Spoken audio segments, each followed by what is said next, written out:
Good morning from wherever you're tuning in from.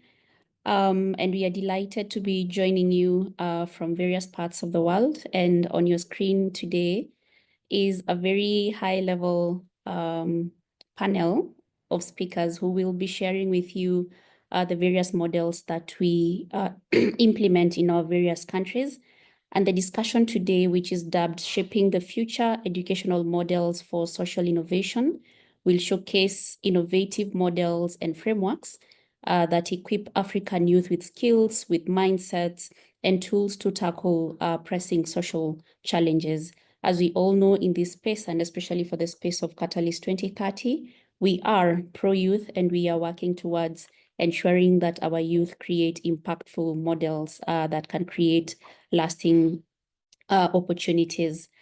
At this particular point, and as you settle in and come in, I would want each one of you to probably introduce yourself. Introduce yourself in the chat box. Please do tell us where you're joining us from, and also let us know what you're looking forward to this session. In the chat box, please feel free to do that. Your name, your organization, and the role that you play, where you are logging from the globe, and then what you are looking out for. As we do that, I'm going to give my fellow panelists a chance to introduce themselves. And I'm going to start with Itunu. Please take it away. Thank you, Han. Hello, everyone. It's a pleasure to be here today to present some of the most important works that we do, as well as learn some of the important works that you do. My name is Itunu Oluwa. That might sound like a tongue twister, but yeah, that's how to pronounce it. I'm from Nigeria, and I serve at Gidi to School Nigeria, where we are remedying the out-of-school index in the country.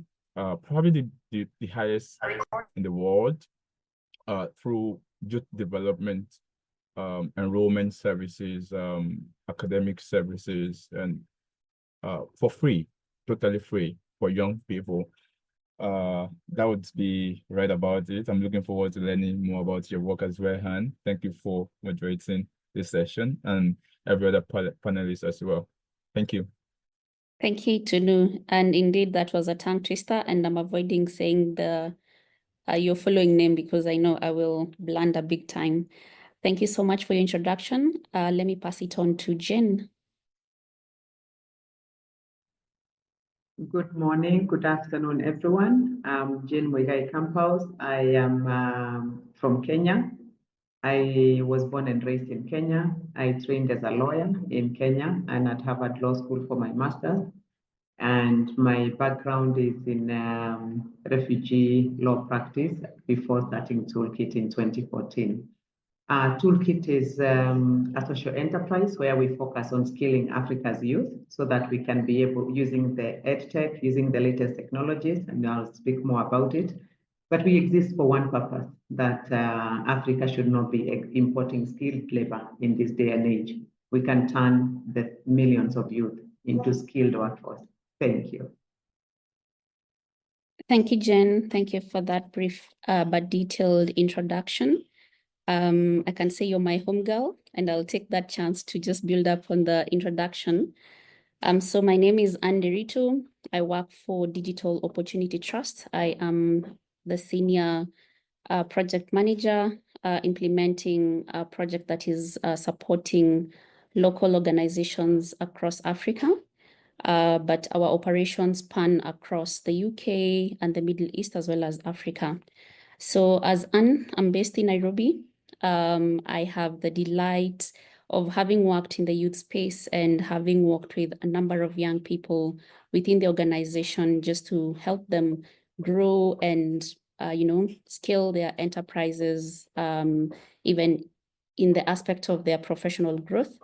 And then I also double up as a professional coach with the International Coaching Federation, and it's a delight to work with the young people. So at DOT, we support young people to start, grow, and scale their enterprises, and we bring in the aspect of digitization, social entrepreneurship, and we work, or rather we pride ourselves with working with a majority of women. So we'll speak about more of our model. I will want to stop there and then pass it on to the next person, who is Willis.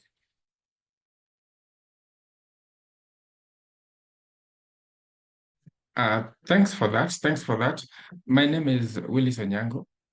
I'm the executive director of the Youth Cafe, which is a multi-award-winning youth organization working at an African level with its headquarters here in Nairobi and regional focal point, which is our gateway to the work in the mostly sub-Saharan part of Africa.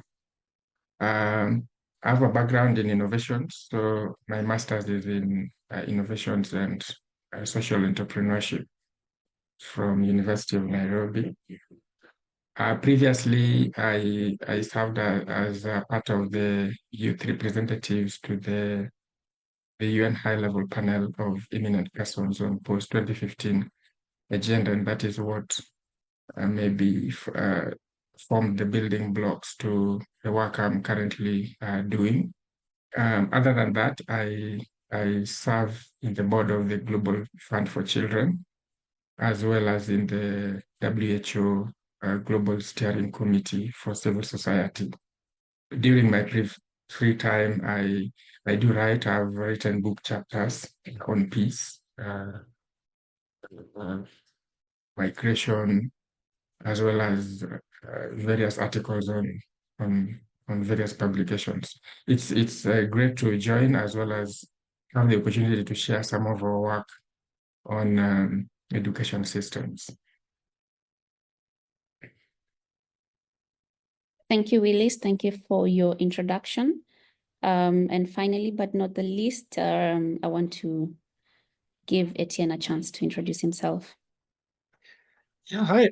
Thank you for having me. I'm Etienne Salbon, originally from Germany, but calling Uganda home for over a decade with a Ugandan wife and also 2 kids. And I came to Uganda the first time in 2006 as a volunteer, so 18 years ago. And from there started a sponsorship program for the orphans I was living with, which then led later, 7 years later, into the creation of SINA, the Social Innovation Academy, where we unleash the potentials of marginalized young people to become the change they wish to see as social entrepreneurs. And I'll be sharing more about that in a few minutes. So thank you. Thank you, Etienne, and thank you to each one of you for the brief introduction. To our audience, thank you for joining us. We are delighted to be having you here today. Just a quick reminder that as you join, please share your name, the organization you're representing, if possible, the role that you play, where you're logging in from. I can see a few people from France, UK, Canada. Keep going. This is a good space for us to interact and even network. And also, one final thing, if you'd want to share with us what you're looking forward to taking away by the end of this session. At this point, and as we had already mentioned that you're going to share our different models that we implement in our various organizations, I would want to give each of the speakers 5 minutes to briefly, but in a detailed way, explain the models that you use. And our first speaker to present will be Willis. Take it away, Willis. Thanks for that, Anne. I am representing the education model that we here use at the Youth Cafe, which drives our ambition to be a light bulb of youth in African development. As you can see in our logo, at the Youth Cafe, we answer one fundamental question, which is, how can we empower young people towards a pathway of a self-determining Africa? Our model is based on the 4I model, which is to ideate, innovate, implement, and inspire. So in essence, we look at an ecosystem approach towards education. And we believe that underpinning this theory of change can empower and build Africa's next generation of change makers, or young people, as it were. The next slide. Now to just unpack how our 4I model works. In terms of ideation, we have undertaken hackathons, design workshops, and recent examples is a design workshop we just concluded last week during the Kenya Innovation Week. But over the years, we've done hackathons on specific themes, from housing to health, to democracy, to human rights, and these have gone ahead to be nurtured and incubated, which falls in our other component of the eyes. So we see the interlinkages that the key outcome of the ideation stage is to contextualize solutions to be able to be rooted in local issues, but being able to address global problems. In innovation, we of course do trainings or on various topics such as artificial intelligence. We are developing an AI playbook for young people in elections to help with navigating the electoral context for young people. We also look at the twin green and digital ecosystem in our skill building approach. And the objective here is for us to see more technologically skilled young people that are equipped for the digital transformation that we experience in the world as we know it today. In the implementation, we not only help in the generation of ideas, but we are implementers as an organization. The Youth Cafe actually has a funding entity called the African Youth Foundation. So this is the funding arm of the Youth Cafe that is a dedicated vehicle to support youth innovations and youth initiatives. So we walk with them the journey, and every year we have annual competitions, and through the fund we award up to $5,000. And we've seen the impact generated in terms of scalability of local initiatives. We hope that if we did all these 3 I's, then we are able to inspire the next generation of young people, give them resources at their hand, and be able to take their rightful position in terms of being leaders of Africa today and tomorrow. So in terms of just the key features, of course, we are proudly African. So we believe that African problems can best be solved by African-led solutions. And in our composition, in terms of team, we also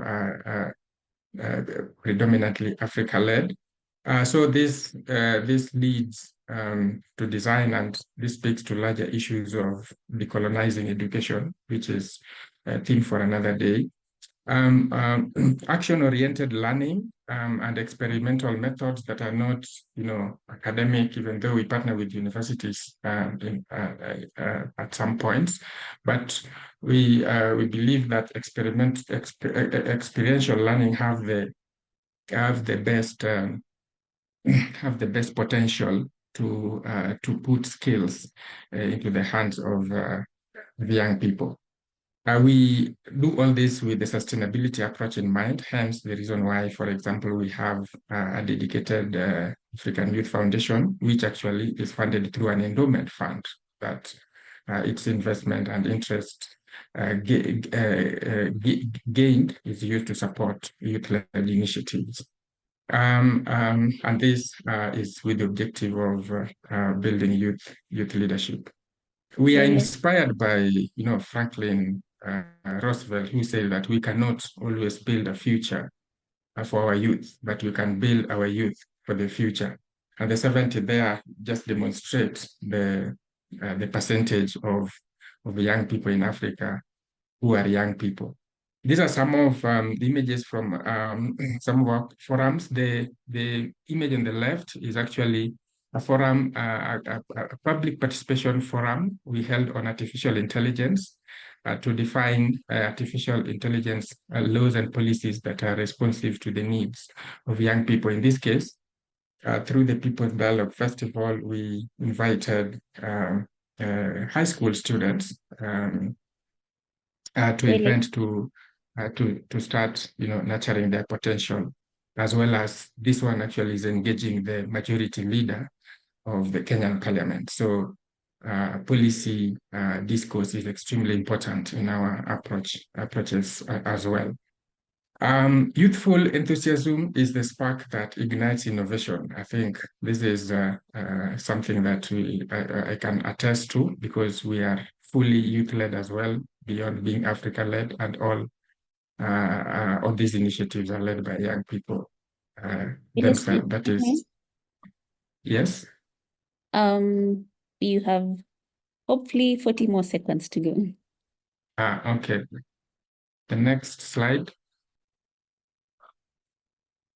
I think this is the end. So I'll just leave you with one thought, that's reimagining education to meet the demands of the evolving world, and enabling young people to lead sustainable social impact with the cutting edge skills, innovative thinking, and bold action. And I think this is the framework that underpins some of our work and the activities that we'll try to achieve together with young people. Thank you. Thank you, Ellis. I kept calling you because you kept going and going, but it was really lovely to listen to you and the amazing work that you are doing. So thank you for sharing that. To our audience again, as you join in, we thank you. Please feel free to send any questions, any insights that come for you as the different presenters are presenting their different models. Feel free to leave a question on the chat box, and then we will be able to look at that. Etienne, I can see you're all ready and set. Please take it away. Yeah, thank you. So I'm presenting the SINA framework, which we have homegrown over the last 10 years. And the target group are marginalized young people in Africa, mostly in Uganda, but also Congo, Tanzania, Kenya, Zimbabwe, and other countries to come. And people who have gone through difficult experiences, refugees, people who are not atypical entrepreneurs to start a formal business and create jobs through that. So what we developed over time is a framework that is a very different way to work and live and learn, that is almost like flipped, because the participants actually become co-owners of the education. The power of education is put into the hands of the learners, and they take up roles and responsibilities, and in the end create social enterprises. So I'll take you through briefly the empowerment concept. There's also a community concept and an enterprise concept, but the empowerment is key, where we have developed 5 different stages. That is personal development, professional development, and then social enterprise development combined in a time frame of typically 9 months to 1.5 years. It's not fixed, so allows flexibility, and starts with the confusion stage. The name is deliberately chosen because there it's all about people actually overcoming limiting beliefs, unlearn. People have the mindset, potentially, my grandparents have been poor, my parents have been poor, I'm poor, I will always be poor, or I'm a refugee, nothing good will happen to me anymore. This is just mindset. So we have to overcome those limiting beliefs and help people to evaluate themselves and see maybe that the past, the difficult past, doesn't have to define the future, but new goals can be set and hardly worked on every day. The goals can actually be achieved. So it's almost like caterpillars that transform into butterflies. Caterpillars meaning young people who potentially don't even see that they have the potential in them to one day fly, but finding their own purpose and aligning to their own purpose is key and the foundation in this model to allow people to then take action and implement the change they wish to see. So they literally find a purpose and fly in this confusion stage, which takes about 3 months. And then we have the emerging stage. Now people know what they want to achieve in life, but typically don't have yet the experiences and the skills to make that happen. And this is where self-organization comes in.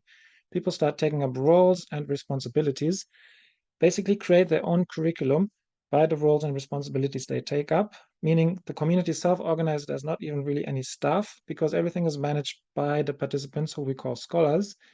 And we call that free responsibility, freedom and responsibility combined in one word, because they cannot be separated.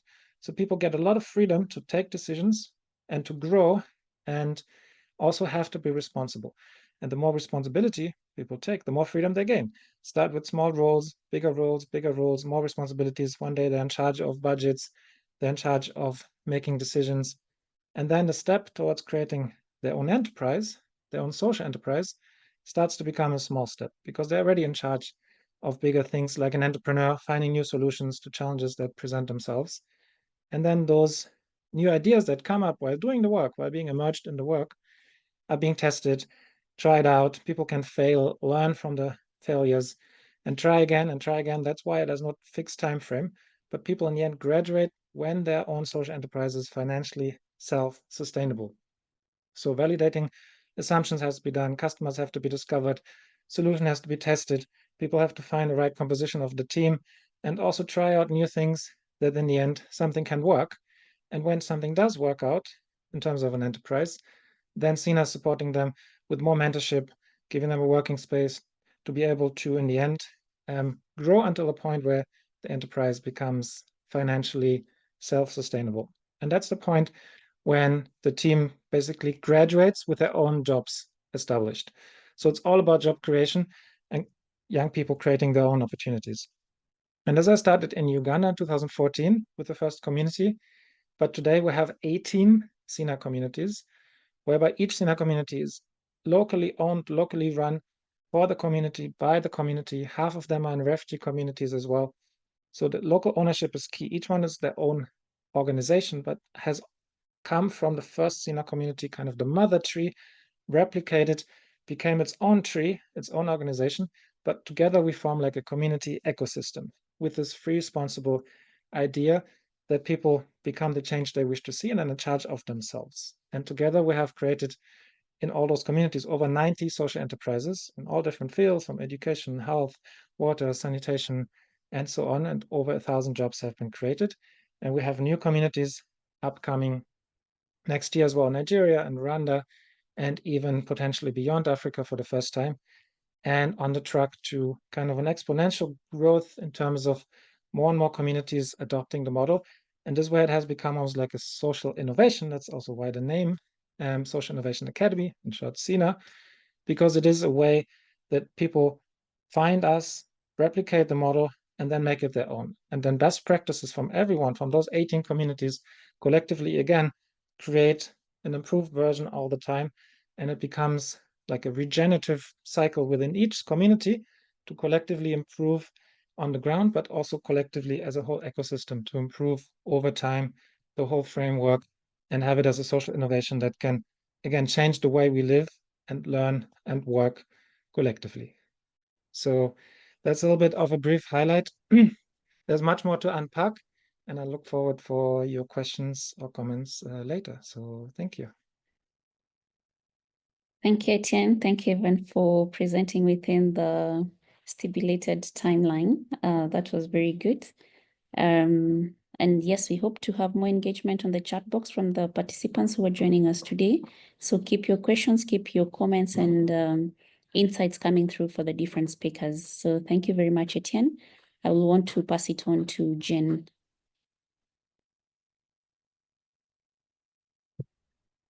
Thank you. Thank you so much, Anne. And really also thank you so much to Willis and Etienne.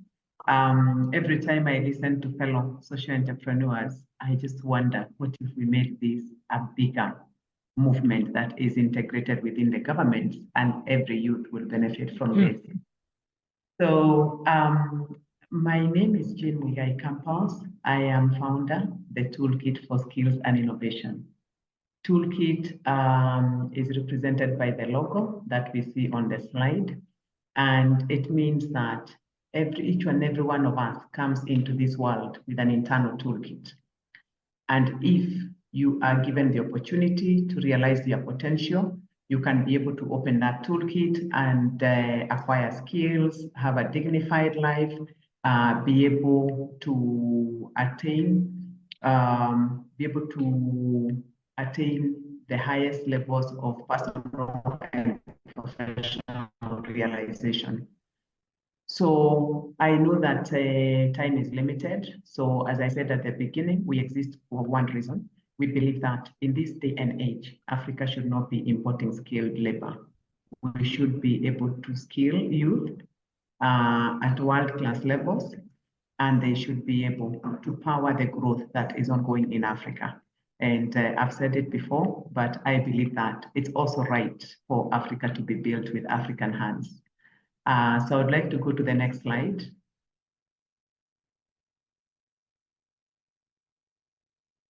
For me. Yes. So I want to share a bit about who we are. We are a digitally innovative social enterprise.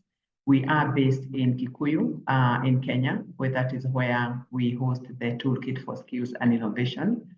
It is a large campus, and we also have a small training center in Kakuma Refugee Camp, jointly with University of Geneva. And we also do have another small training center within an industry partner in Miritini slums in Mombasa. Our model combines very much the self-esteem or the internal toolkit and individual potential of every youth who comes through our doors. So we term that simply as life and employability skills.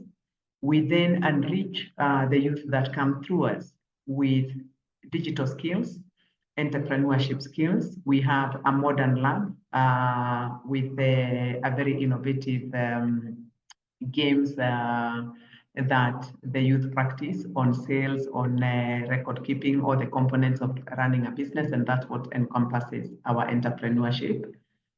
We also have an organic demo farm on campus. So as each and every youth that we train also takes whether they are welding or solar technicians, they have to look at solar technician in a climate smart way. The same with the welding. This afternoon, I wanted to share our experience in terms of our collaborative approach. We work very closely with the government regulators. We work very closely with development partners, many that have supported youth who cannot afford to pay for our services. And of course, we work very closely with the private sector, which gives us the opportunities for jobs for the youth we train.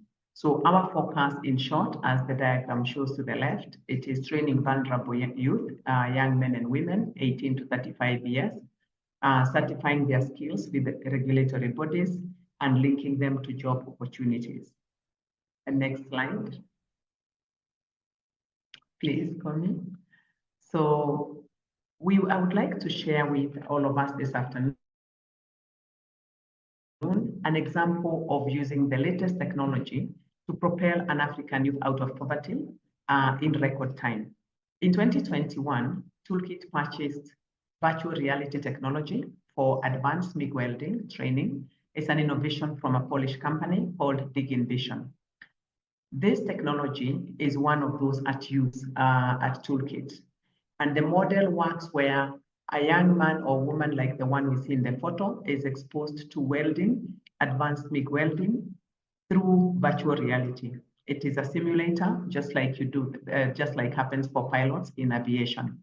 So we are now currently training 80% of the welder in the simulator. And this is very transformative technology. And we only go into the practical workshop for 20%. Why do we train welding?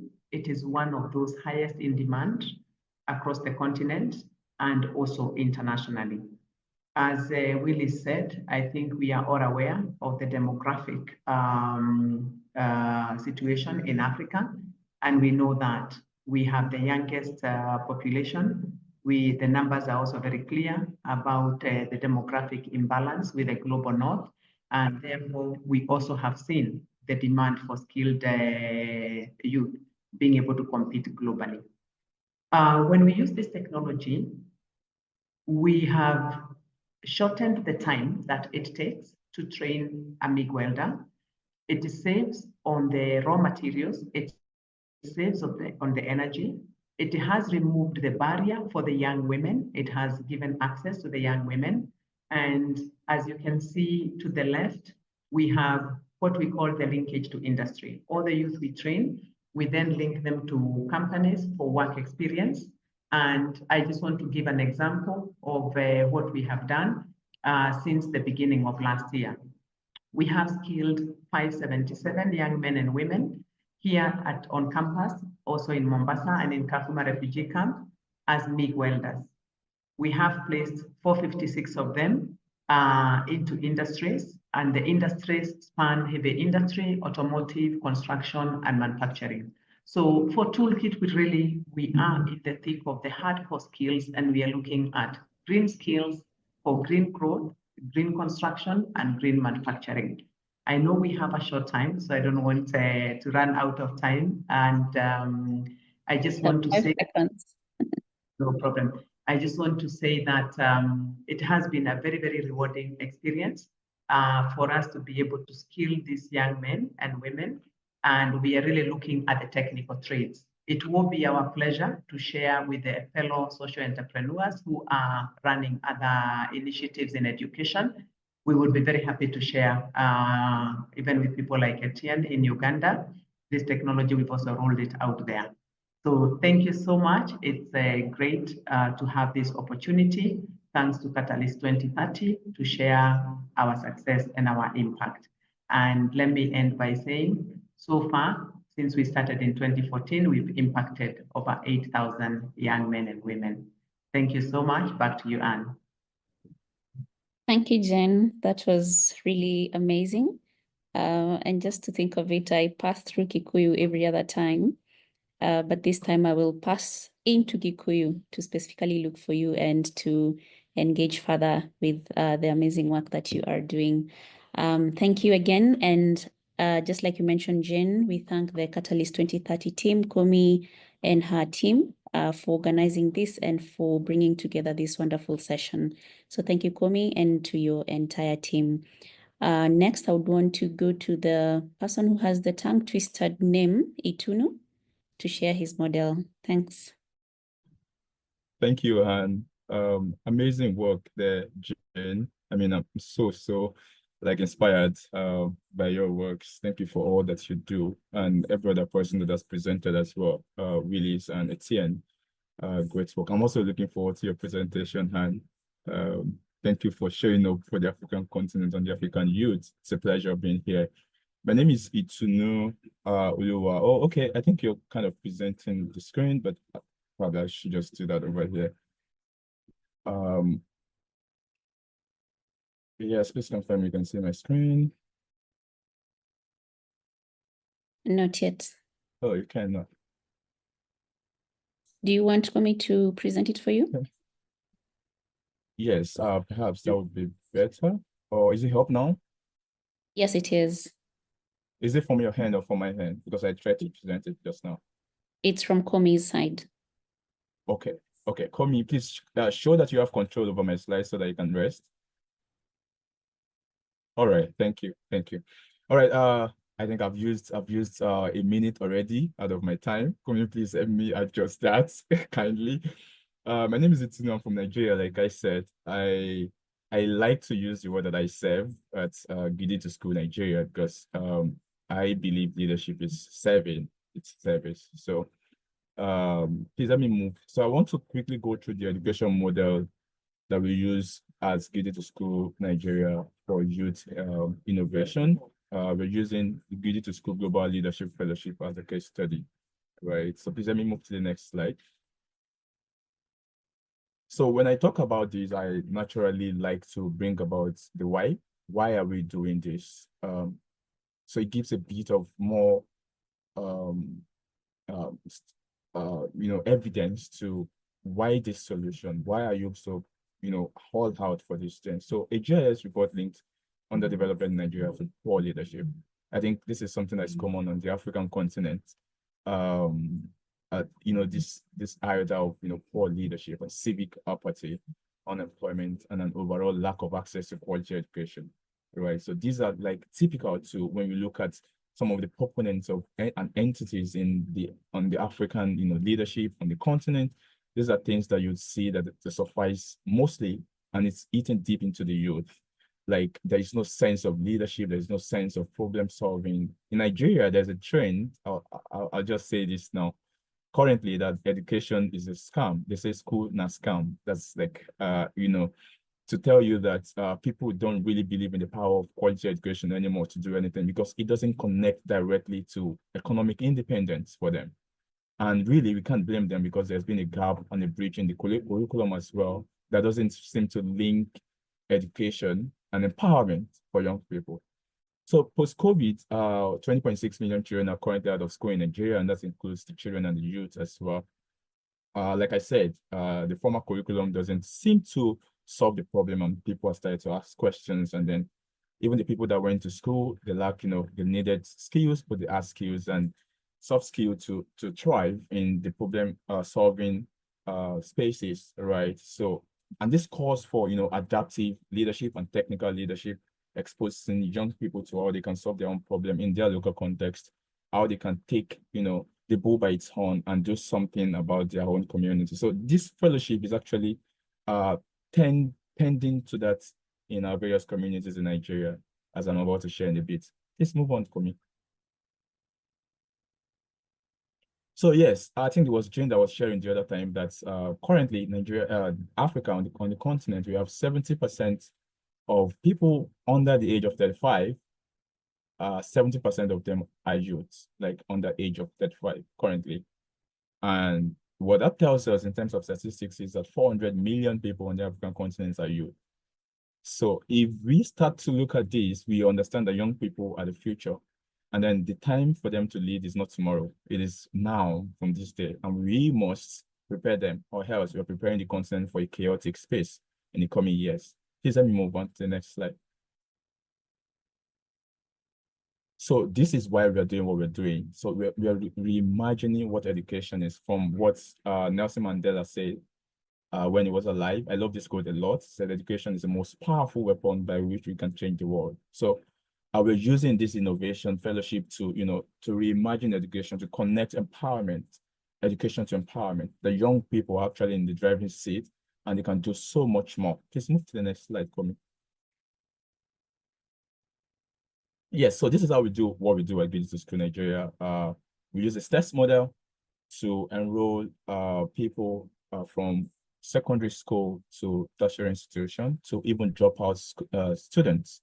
So basically around people of the young age frame, we scout them and enroll them. Then we train them through a 12-week fellowship program, which is where we introduce them to our framework, which covers a wide range of modules from design thinking to the SDGs to entrepreneurship to climate education to civic education to the Constitution to civic engagement and what have you. Under this 12-week, it's a self-learning, self-paced learning as well as a organized learning where we have a facilitator train them in the faculty. And then after this, we bring them to the place where we empower them. And when I say empower them, what do we mean by empower them? We technically show them to the skills and, hand holding. Thank you, Komi. I think I have like 1 minute left to show them the various track that they're choosing. So we allow them to go on their different track based on what they're passionate about solving in their various communities. And then fellows pick their track in their community, a problem they're passionate about, a business they want to go, an entrepreneurship training they want to go on. And then we connect them with mentors that can take them from where they are to where they need to be in this time frame. And then we scale. Please go to the next slide. So the scaling method that we use is actually like kind of fascinating because if we enroll 100 fellows this cohort, each of these 100 fellows get to prefer 100 solutions because our fellowship is statutory requirement for you to complete the fellowship is you must have a project or an initiative that is coming out from you to add to the community or to solve a problem or to, create a business or something like that. So this is one example here. This is one of our fellow in the last cohort. She did a project in the northern part of Nigeria. And the beautiful thing is the solutions are called across different aspects and areas in Nigeria. And then you can see the book club here, where young people are, gathering up for exposure, skills, and training. Next slide.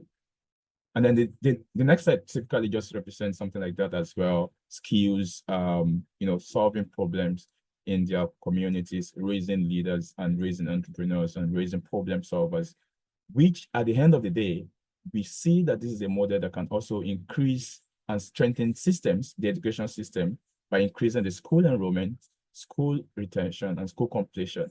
When young people see that school and education is not a scam and they can actually get empowered through the school.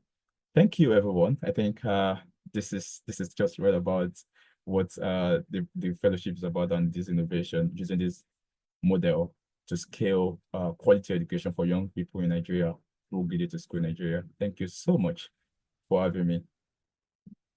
Thank you, Itunu. Thank you for that amazing presentation. It's interesting that when you mentioned education not scam, I think I've said that correctly. We see that coming across from a majority of youth from Africa, because they say they go to school and they do not get rewards for the hard work that they put through school. So I think it is up to us as a collective people in leadership that we can support our various young people to ensure that they go through the education system and ensure success at the end of the day. I'm looking at the chat box. Are there any questions coming through? Okay. We will get into that. Just be assured that in case you have any comments, any questions that you may have, send them through the chat box and we will be able to direct them to the respective people. I don't know how to introduce myself again, but I will be presenting the Digital Opportunity Trust, or DOTS model, that we have been incorporating. So just like I mentioned, I work for DOT, Senior Project Manager, and DOT is a Canadian nonprofit organization with a global team based in Canada, but I do work out of the Nairobi, Kenya office. So at DOT, we have operated across multiple regions, including Africa, and I think I mentioned this earlier. We have the Middle East, we have been to the Eastern Europe, a bit of the Americas and China. And our primary focus for now is on the African continent as well as the Middle East. And we have local offices in Kenya, Rwanda, Tanzania, Ethiopia, Lebanon, Jordan, and the United Kingdom. So for the last 20 years, DOT has empowered young people through the grassroots level empowerment in technology for livelihoods. And we have managed to reach a number of thousands of African and Middle Eastern youth. So our vision, as is presented on the screen, we work to ensure that all underserved and disadvantaged young people and women and men realize their potential in an inclusive digital economy. And we work with youth, both in the private sector, in the governments, with foundations, with community-based organizations, to mobilize and inspire all these people who have been listed here, that is the underserved and the disadvantaged. And we empower them with digital literacy, 21st century skills, self-confidence skills that will enable them to thrive in an inclusive digital economy. And this we do through a youth-led peer-to-peer. Can we please move to the next slide? So this we do through a youth-led peer-to-peer learning approach to deliver our trainings and our programs. And our programs are designed to or rather, they're designed with input from local youth, and our DOT models have involved thousands of young leaders and reached a broad audience. And our programs have a focus again on digital literacy, entrepreneurship, climate action, small business development, ensuring that our young people who probably did not get into the white-collar job space are able to start sustainable businesses so that they can be able to support themselves. And all this, we address the community needs through youth-driven solutions. What is a DOT model?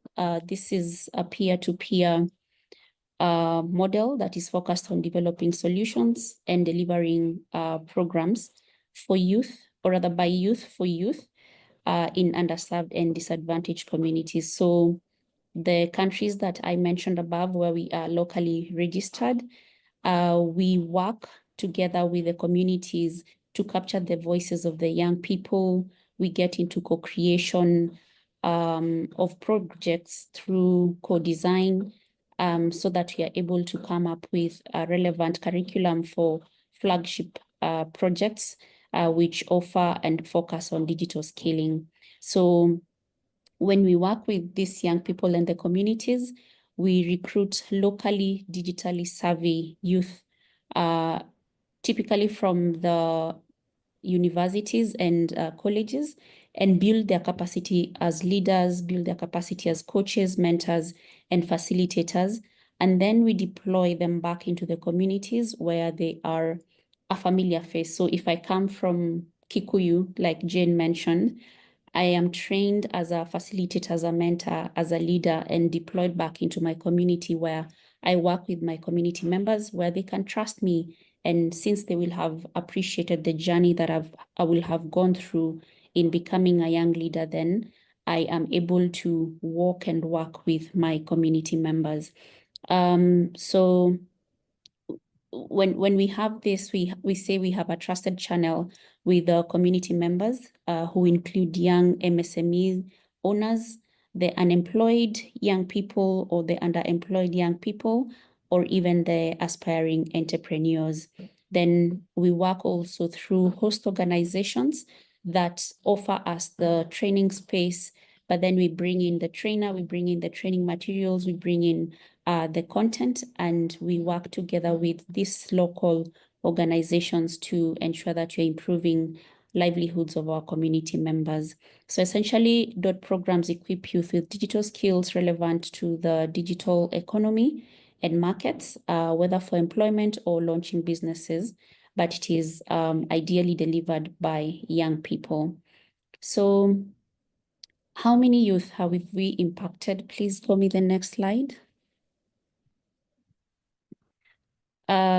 We have had 780,000 youth and community members that have benefited from our DOT program since 2010, and 8,200 are currently engaged in DOT programs as we speak across a number of countries. And these programs, again, deliver digital skills at scale to their community members and all that. I'm trying to rush. Our approach is now scaling to respond to climate action, and we know that this is a big win for all of us, and our youth leaders are delivering skills for digital inclusion. So at a high level, 80% of our participants do demonstrate increased self-esteem, improved self-confidence, and greater self-reliance as a result of our programs. And we also pride ourselves in ensuring that a very high number of young females are part of our programming. I will stop there. I have a lot to talk about, but I will stop there and open the floor for any kinds of questions that we may have from our participants, fellow panelists. If you'd have a question for your fellow panelists.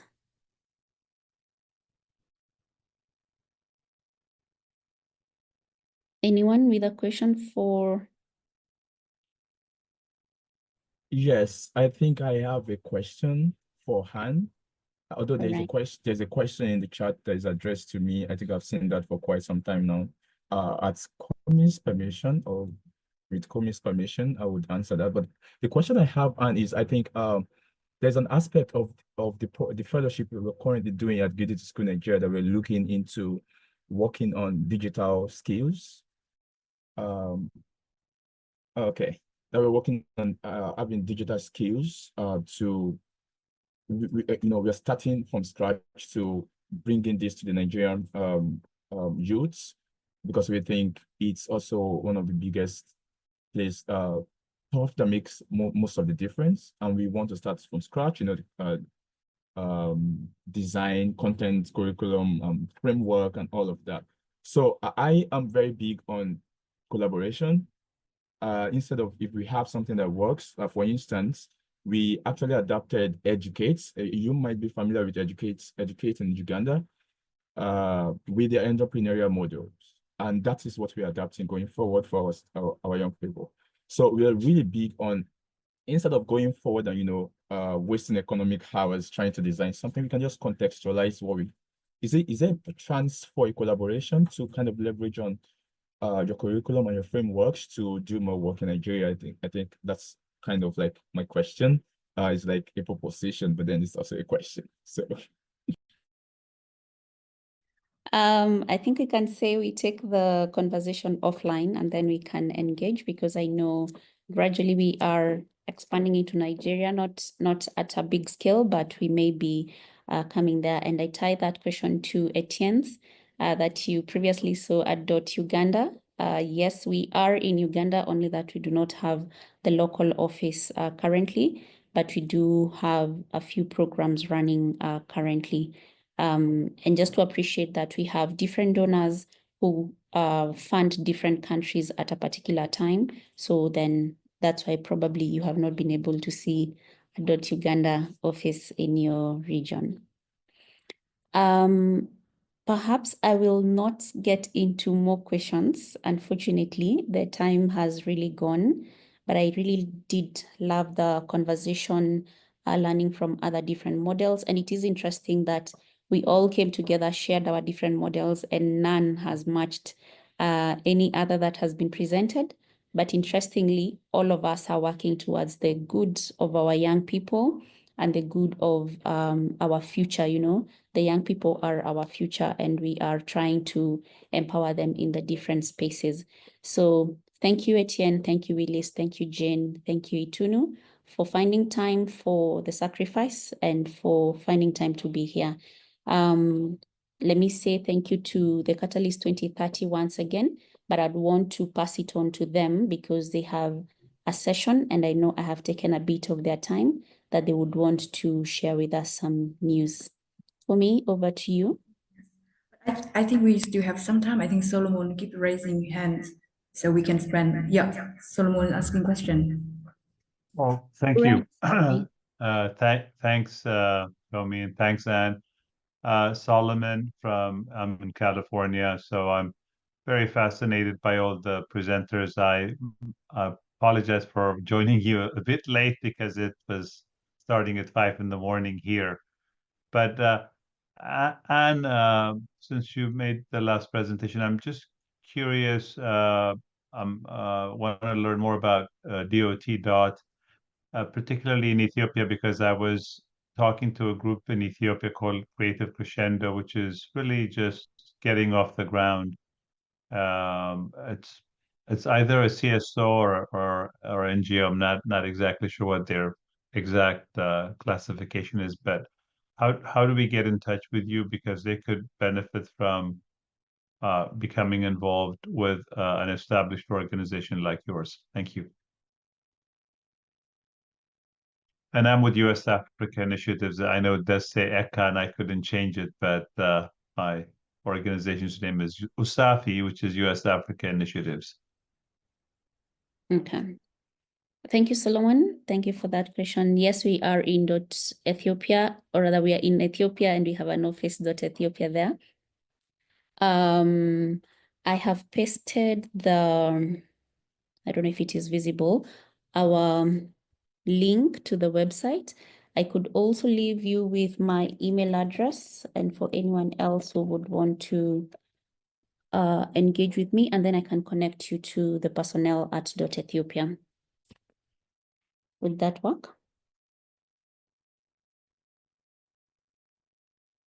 Absolutely, that would work. And I'm going to say, actually leave my email address for you as well. Great, thank you. Kumi?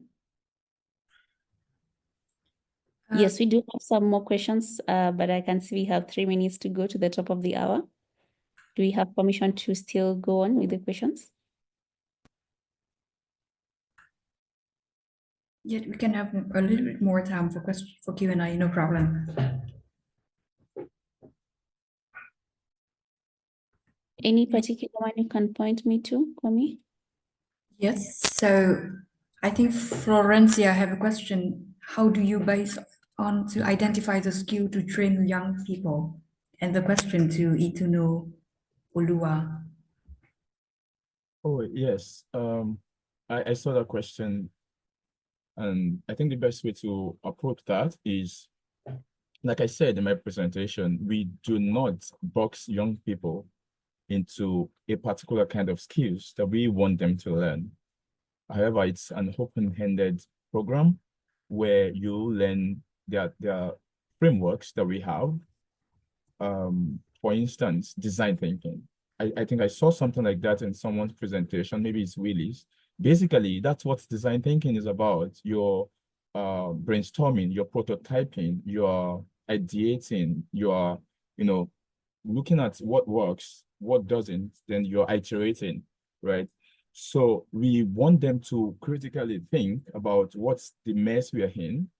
How can I turn this around? How can I bring out an opportunity from this chaotic situation? So, and then if there are particular components of, for instance, if you want to do a climate change fellowship, we have a climate change module, plus a couple of some adaptive leadership modules along with that, because leadership is at the core of everything that we do, plus some technical knowledges as well for what you want to do. So we're not kind of like putting people in a box for this is the kind of stuff that you must learn. No, you have a passion, something that you really want to do before, but we're just to take you through the rudiments of what it takes for you to get successful and brilliant at what you're doing. The SDGs are there. You want to learn about what's the global perspective about a particular problem that I care about. Is it about poverty? Is it about quality education? Is it about climate change? Is it about decent jobs? What it is. And then we have, a bunch of effective communication. Of course, as a leader, you need to be able to communicate what you're doing, which is sometimes very big deal for young people. It's a big gap between education and employment. Young people don't even know how to write a CV. They don't even know how to answer some questions when it comes to introduce yourself and stuff like that. So these are the little hedges that we're trying to write to bridge up and help young people to leave all these roughs around the edges to come out victorious. Well, you can definitely look at the website. You can check our framework on our website. I think it was dropped the first time when I was presenting. I can also still drop it in the chat box to see what the framework is about, what's the context, the contextualization that we did with our curriculum and how engaging, really, really down to earth. Anybody can use it, really, really straightforward, no bogus languages and stuff to build skills and problem solving abilities in young people. I hope that helps. If it doesn't, I'm also happy to shed more light on what we do. Thank you. Thank you, Itunu. That was comprehensive. Komi, space for one more? No? Okay. Yeah, thanks. Thanks everyone for joining us, and thank you, five speakers, for your great insights and contribution. We will send follow-up with slide and recordings of all of this session. I know there are still unanswered questions that open for our future discussion. And we would like to introduce you to the Africa Academic Hubs on Social Entrepreneurship and Innovation that was established 2 years ago. Our goals are to share practice and resources, collaborate, educate, and act for change. And here I will drop in the chat how to join Africa Academic Hub in case you haven't been a member yet. And regularly, we organize thematic sessions focusing on important topics addressing unique contexts of the African continent.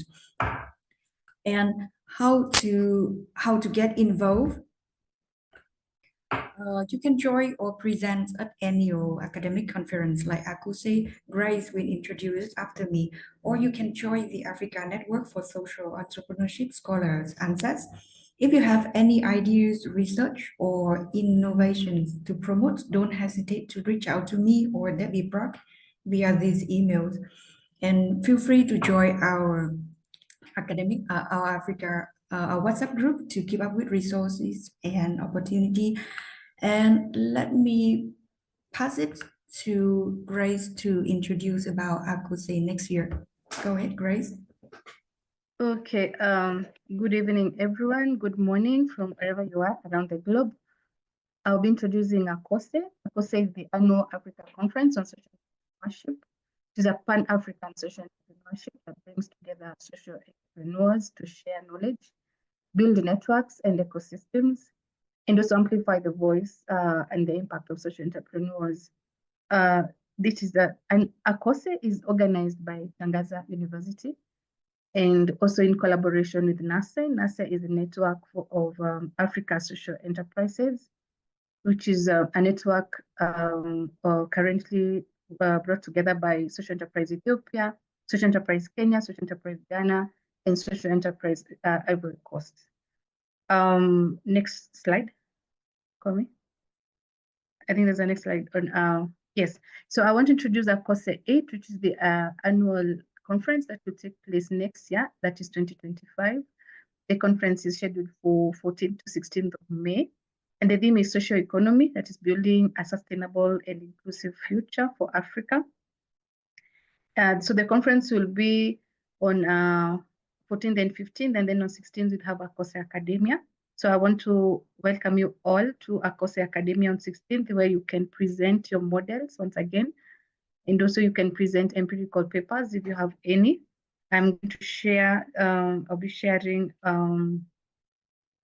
a poster, Akose Academia, where you can see more information. So for more information on Akose, kindly visit the website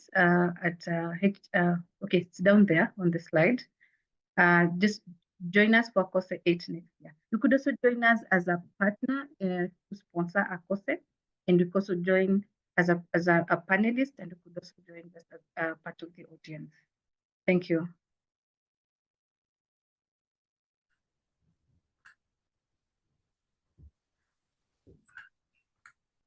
Thank you, Grace. Before we end the session, and please help us spend 1 to 2 minutes telling us your feedback, I will launch the poll here. So while you are filling the poll here, I will drop in the chat the Social Change Innovator, the platform created by and for social innovators around the world as a wealth of knowledge and resources. We invite you to share your best work with Catalyst, a medium platform that will advance our mission of igniting system change. And finally, if you haven't been a member of Catalyst yet, we encourage you to discover and join one of the fastest growing movements in the world. We would like to thank Akuse and ANSYS, our consortium members, for your continued collaboration. And before we leave, as a tradition of Catalyst, how about unmute yourself, saying thank you in your native language? And let us be reminded about Ubuntu spirit. Ubuntu spirit, I am because we are. Thank you so much.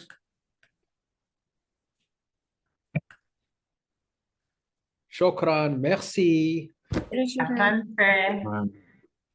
Thank you, Mono. Thank you. Odabo. Yes. All right. Asante sana. Anyway, Bye-bye. vámonos.